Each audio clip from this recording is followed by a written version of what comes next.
So the second chapter of the textbook, which the journals will be due on Saturday, August 29th, I want to say. Hold on one moment, let me double check that. Yes, that will be due on Saturday, August 29th, will be on Chapter 2 of your textbook, which is on verbal communication. Aside from doing Chapter 1 and Chapter 2 journals and discussion posts, the only other thing you have to do between now and the first time we meet, which is on September 12th, is going to be to make sure you also complete the syllabus quiz. So the syllabus quiz, Chapter 1 and Chapter 2 are all due on Friday, August 29th. So please make sure that you stay on top of those assignments. So Chapter 2 is on verbal communication. So I want to start with, what is verbal communication? It is the spoken or written words. I want to stress here that verbal communication is just the words themselves. It is not how you say the words. It's not the mode in which you say the words. It's not the inflection, what your body is doing. It is just the words, which is why verbal communication only accounts for 3% of all messages sent. Verbal communication serves 4 uses. So the first use is to label or define. So we use it to express our thoughts and feelings. We also use it, since we can't read each other's minds, we use it to help us interpret what other people are saying. But essentially label or define. It's to give meaning to objects, meaning to words, meaning to things. The second use we have of verbal communication is to limit or clarify. And that is when we start quantifying other words. So it's words like some, many, all, none, never, always. All of these different things limit or clarify what you are talking about, or helps us better understand the scope of whatever you are trying to talk about.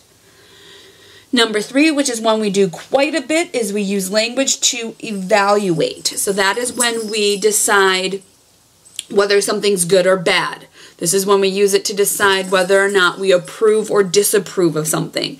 We decide whether something is right or wrong. All of those things are done when we use verbal communication to evaluate what we are interpreting. And then lastly, we use language to verify.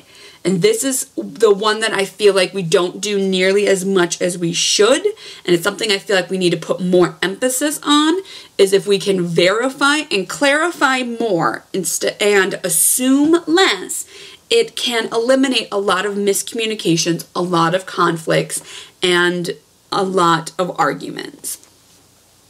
There are 3 characteristics of verbal communication that are important to know. First is language is conscious. And so what I mean by that is every word you choose to write, every word you choose to say, you are doing just that. You are making a conscious choice to say or do those things. You may not be giving it specific attention when you are in the middle of a fight or in the middle of a ramble or things along those lines. But the bottom line is your brain still had to process enough to decide to use word A instead of word B. And so therefore, all language is conscious. So it is a choice you make. When we get into talking about nonverbals, it's kind of the opposite. Nonverbals tend to be more unconscious. You tend to do things without being aware of them. However, with verbal communication, it is conscious. The second characteristic of verbal communication is that it is a singular process. So what they mean by that is that it is not layered. There's nothing else going on. When you choose your words, that's all you are doing. When you add nonverbal elements, then it becomes more than just a singular process. But the choosing of words, the words themselves, is one singular process. And then lastly is that language is arbitrary. Words may have specific and precise meanings. We do have dictionaries that prove that. However, language is always arbitrary. So perfect points of that is that there's several different types of languages. You've got Spanish, French, German, just to name a few. their version of words are different than our versions of words. But even more so than that, language is arbitrary. Arbitrary means that it is not precise or set in stone or has one meaning. A lot of words can have a lot of different meanings. As we get into adding nonverbal components, you can take the exact same phrase and have several different meanings based on the nonverbals applied to it. So language is arbitrary. It is not going to always be interpreted in the same way. So that brings us to the two different categories of verbal communication. So you have denotative meanings. Those are the dictionary definition of the word. If you go to dictionary.com or you pull out your Merriam-Webster dictionary and you look up a definition of a word, that is what it means. Then you have the more commonly used connotative definitions of words. Connotative definition of words are the feelings and experiences connected to words by individuals. So instead of looking at the explicit dictionary definition, connotative is what is that word in context. So example, the word gay. If you're using it to describe somebody being happy, outgoing, that is one connotative meaning of it. Another connotative meaning of gay could be talking about homosexuals. You have the word fat. Some people, the word fat is very, very offensive or very, very hurtful if it's used to describe them. To other people, they don't mind being called fat. They take pride in being fat. To other people, fat just means a tissue that the body has to protect it against the cold. Which brings us to my next examples, cold and hot. So a cold to a Minnesotan versus what is cold to somebody from Florida is very, very different. My husband, when he lived in Virginia, anything less than 30 degrees was incredibly, I think he called it FU cold. And to me, I don't truly consider something to be cold until you're in the negative digits. So cold to me and cold to him means something completely separate. But on the flip side, hot is the exact same thing. For him, 90 degrees, not a big deal. To me, 90 degrees, extremely hot.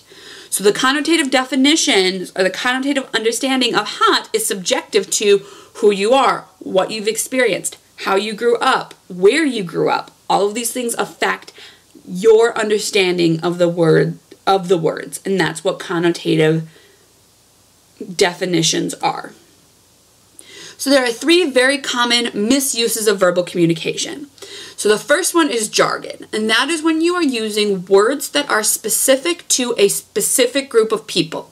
So if you are a nurse and you're talking to other nurses, you're more than likely going to use jargon. You're going to use fancy words. You're going to use words that your fellow nurses are going to understand.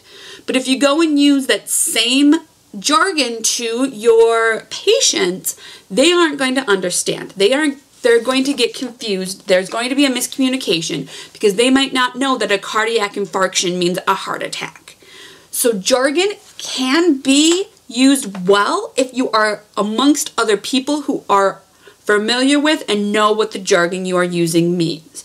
However, as soon as you get somebody who's not part of that group, who's not privileged to know the meanings of those fancy words that are specific to your group, then they are going to be lost, they are going to be confused, and conflict is going to arise. The next type of misuse of verbal communication is through something called euphemisms. So euphemisms is when you use a word when you substitute or soften words to try to take away words that we find too graphic, unpleasant, or painful to use. So the most common one is when somebody dies, you don't say they died. You're more likely to say they passed away, they went to heaven, they expired, they went to a better place, they left this mortal plane. There's a ton of different ways to say that somebody has died. Their book talks about a lot of other ideas or a lot of other times euphemisms are used.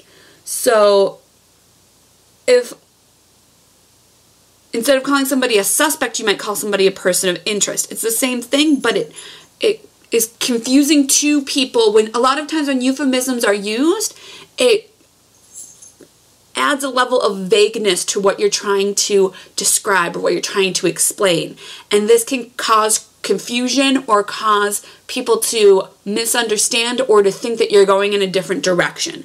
So anytime that euphemisms aren't necessarily a bad thing, however, we just have to be very careful when or how we choose to use them, because if you soften the language too much or you change the language too much, you lose the original message. The third misuse of verbal communication is with inflated language, and that is when you use language that makes something seem bigger, better, larger, more desirable, less common, or more important. So advertisers use that a lot of times, but it's also when you use inflated language to make something seem better. So instead of saying it's a small kitchen, you say it's a cozy kitchen. Instead of saying that your family is loud and rude, you say they're boisterous. It's anytime you try to make something seem better than it is. And as soon as you do that, it leads people to being disappointed when they discover that it isn't the way you described, or it leads people to be confused and not understand what you're truly trying to share, or they might miss what you're trying to say. So if I was to be told that I could use a friend's kitchen and that it was cozy, and so I think it's going to be warm and welcoming, and I get there and it's the size of a bathroom and I can't even turn around in it, I'm going to be pretty angry at my friend for not being honest with me.